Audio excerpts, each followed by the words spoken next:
Hello everyone, welcome to the leadership JE YouTube channel. आज काफ़ी दिन के बाद वीडियो आ रहा है, ये बात पता है हमें, लेकिन यार मेरा भी प्रॉब्लम समझो। मेरे एग्ज़ाम चल रहे थे तो इस वजह से वीडियोस नहीं आ पा रहे हैं, और अभी भी एग्ज़ाम चल रहे हैं मेरे। दो दो तीन तीन दिन पे एग्ज़ाम्स हैं मेरे, लेकिन फिर भी लेक्चर्स तो डाल रही है। तो आज हम लोग जो है centre of mass of the solid कोन पढ़ेंगे। अभी पिछले वाले लेक्चर्स में जो भी बच्चे सेंटर ऑफ मास के लेक्चर्स नहीं देखे हैं वो जाके देखो। कम से कम 10 वीडियोस होंगे सेंटर ऑफ मास पे, तो उन वीडियोस को देखने के बाद आपको ये लेक्चर्स और ज़्यादा अच्छे तरीके से क्लियर होने लगेंगे। तो आज हम लोग का टॉपिक है centre of mass of solid cone. Solid कोन का हम लोग को आज सेंटर ऑफ मास निकालना है। एक सेकेंड।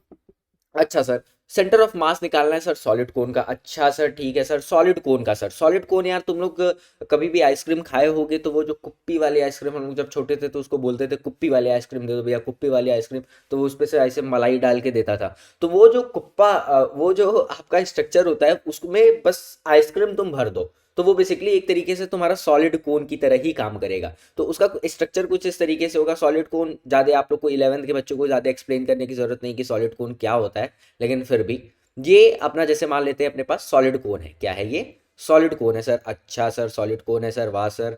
ये अपना सॉलिड कोन है सर, ओके। ये अपना क्या है? सॉलिड कोन है। इस सॉलिड कोन का अपने को क्या चाहिए? सेंटर ऑफ मास चाहिए।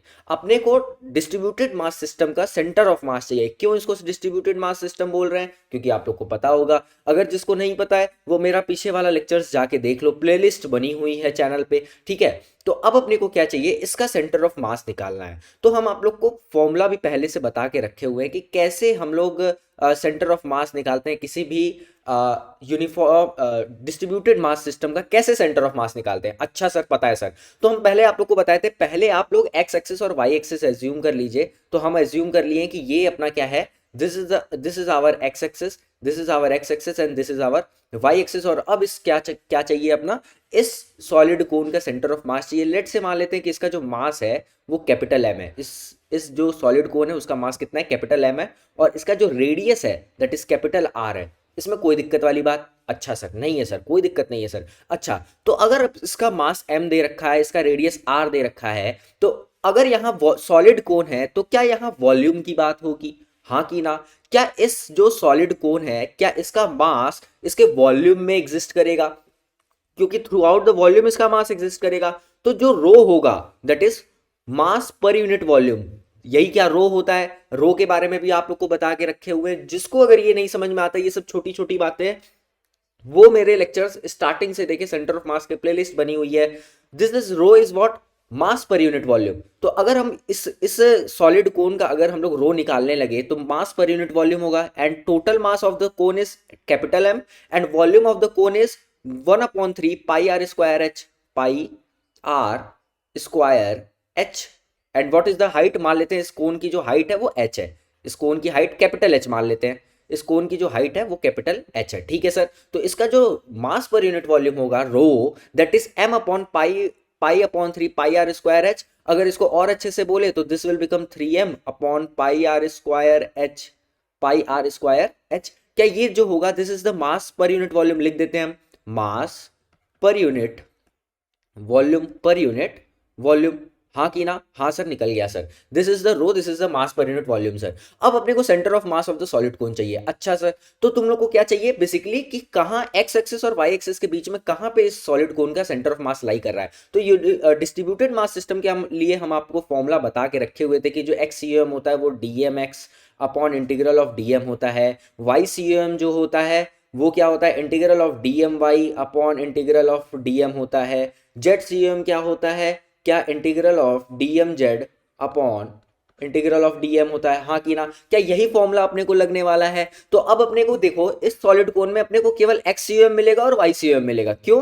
क्योंकि जेड सी एम इसमें नहीं मिल सकता। क्यों नहीं मिल सकता? क्योंकि जो सॉलिड कोन है वो एक्स एक्सिस और वाई एक्सिस के बीच में ही लाई कर रहा है। तो जाहिर सी बात है कि उसका सेंटर ऑफ मास कहीं ना कहीं एक्स एक्सिस और वाई एक्सिस पे ही होगा। तो अपने को एक्स सी एम बताना है और वाई सी एम बताना है। अच्छा सर, तो तुम लोग को हम एक्स सी एम डायरेक्टली बता रहे हैं क्योंकि देखो एक्स यू एम जो होगा वो जीरो पे ही लाई करेगा। जो एक्स यू एम होगा, X U M is zero.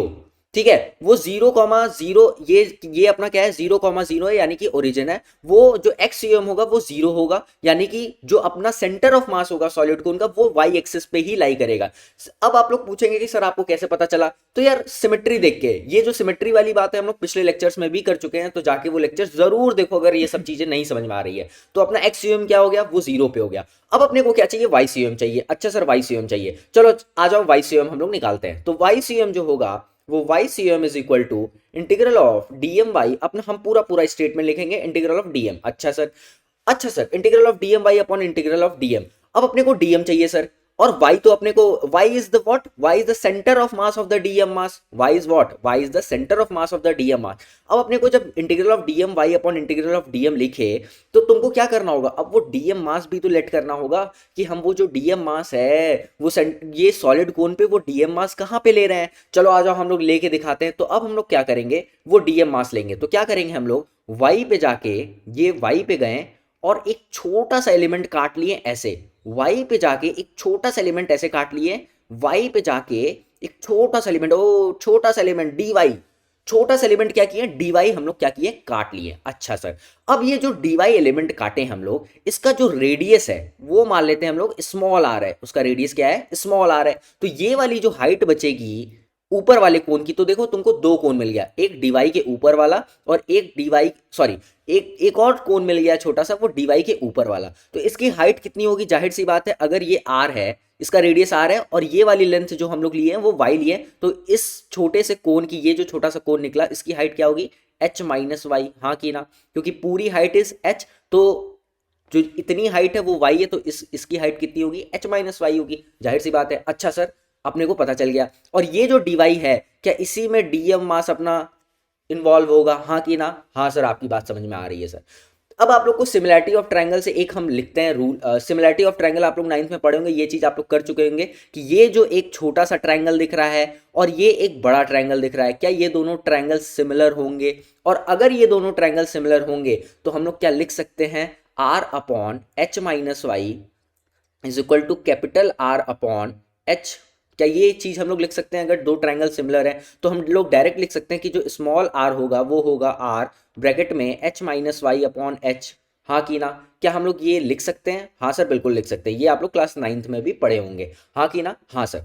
अच्छा अब अपने को वाइस थ्योरम निकालने के लिए केवल डीएम चाहिए और अपना क्वेश्चन सॉल्व है सर। तो आ जाओ डीएम निकालते हैं। तो डीएम क्या होगा, देखो ध्यान से देखना, DM will become what, DM is what, ये छोटे से टुकड़े का मास अपने को निकालना है। अच्छा सर, अपने को देखो एक यूनिट का मास दे रखा है, यानी कि एक टॉफी का मास अपने को दे रखा है, तो जो डीएम होगा एक यूनिट टॉफी का दाम इतना, यानी कि एक यूनिट वॉल्यूम का दाम इतना।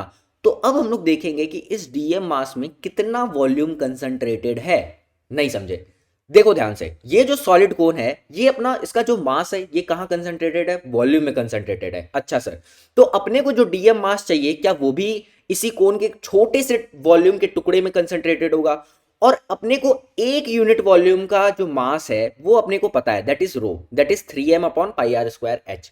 तो अपने को डीएम मास पता करने के लिए क्या करना होगा, एक टॉफी का दाम इंटू कितनी टॉफीज हैं, तो एक टॉफी का दाम इज रो और कितनी टॉफीज है, यानी कि कितना वॉल्यूम कंसंट्रेटेड है, वो है pi r square h. And what is h, तो ये मोटाई, दैट इज dy। इस डीएम मास की बात कर रहे हैं, ये मोटाई कितनी है, हाइट इस जो छोटे सा डीएम मास है उसकी हाइट कितनी है, dy है, और इसका जो एरिया है that is pi r square.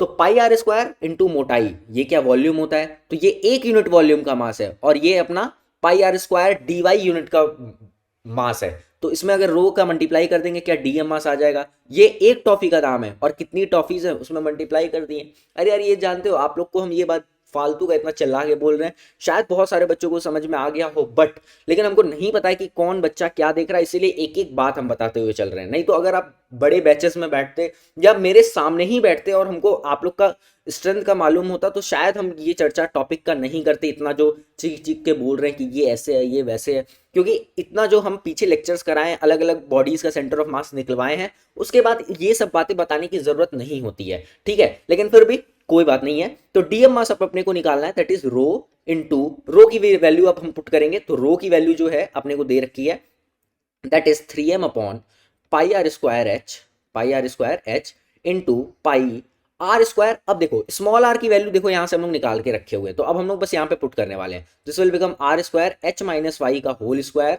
Upon H square into D y. बस ये अपना डीएम मास आ गया। अब इस डीएम मास को हम लोग क्या करने वाले हैं, यहाँ पुट करने वाले हैं। तो इसको और कैलकुलेशन आपको करनी है तो कर लो, पाई से पाई कैंसिल, आर स्क्वायर से आर स्क्वायर कैंसिल, और यहाँ पे आप लोग देखो एक सेकंड, ये एच है, सॉरी सॉरी, ये नहीं कैंसिल होगा, ठीक है।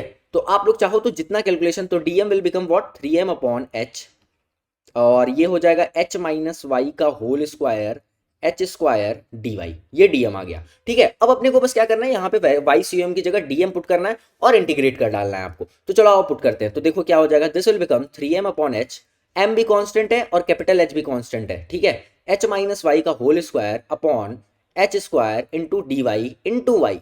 क्यों वाई लिखे हैं, क्योंकि ये तो अभी तो ये वाला जो वैल्यू लिखे हो ये तो डीएम मास है, तो ये वाई भी तो लिखना है, अपॉन इंटीग्रल में 3m/h into h minus Y का whole square upon H square D y. बस इसको इंटीग्रेट करना है। और कहां से कहां तक इंटीग्रेट करना है, हम लोग देखो y पे जाके डी वाई का एलिमेंट लिए, तो अपने को पूरा जीरो से लेके पूरा कैपिटल एच तक इंटीग्रेट करना होगा, जीरो से लेके कैपिटल एच तक इंटीग्रेट करना होगा, जीरो से लेके कैपिटल एच तक।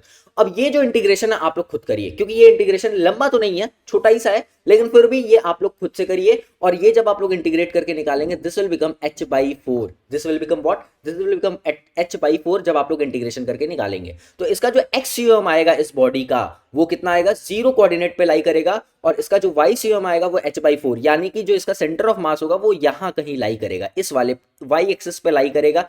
तो आप लोग लिख देंगे direct X UM comma Y UM is equal to 0,h/4। अब आप लोग सोचेंगे सर आप ये याद करके आए थे, अरे यार याद नहीं करके आए थे, इतना करने के बाद ये याद रहता ही है, ठीक है। तो ये दिस विल बिकम h/4, और आप लोग इसको इंटीग्रेट जरूर से करिएगा, नहीं तो वीडियो हम इंटीग्रेट करने के लगेंगे तो वीडियो लंबी हो जाएगी। और अगर आप लोग को इंटीग्रेशन नहीं आ रहा है तो आप लोग फिर से मेरे प्लेलिस्ट में जाइए, और वहां बेसिक मैथमेटिक्स का आप लोग को प्लेलिस्ट मिलेगा, वहां पे हम इंटीग्रेशन सिखा के रखे हुए हैं। बस थोड़ा सा हिंट दे देते हैं कि ये जो m है, h है, ये कैपिटल M और कैपिटल H ये कांस्टेंट है, तो ये प्यार से इंटीग्रेशन के बाहर आ जाएंगे, और आप y वाले कंपोनेंट्स को क्या करिए, इंटीग्रेट कर डालिए, ठीक है। तो जाहिर सी बात है 0 से s तक लिमिट लगा के आप लोग इंटीग्रेट कर लेंगे। अगर नहीं आ रहा है तो जाके प्लेलिस्ट चेकआउट जरूर करना, ठीक है। तो this is all about the centre of mass of the solid कोन, और अगले लेक्चर में हम लोग centre of mass of the triangular plate देखेंगे।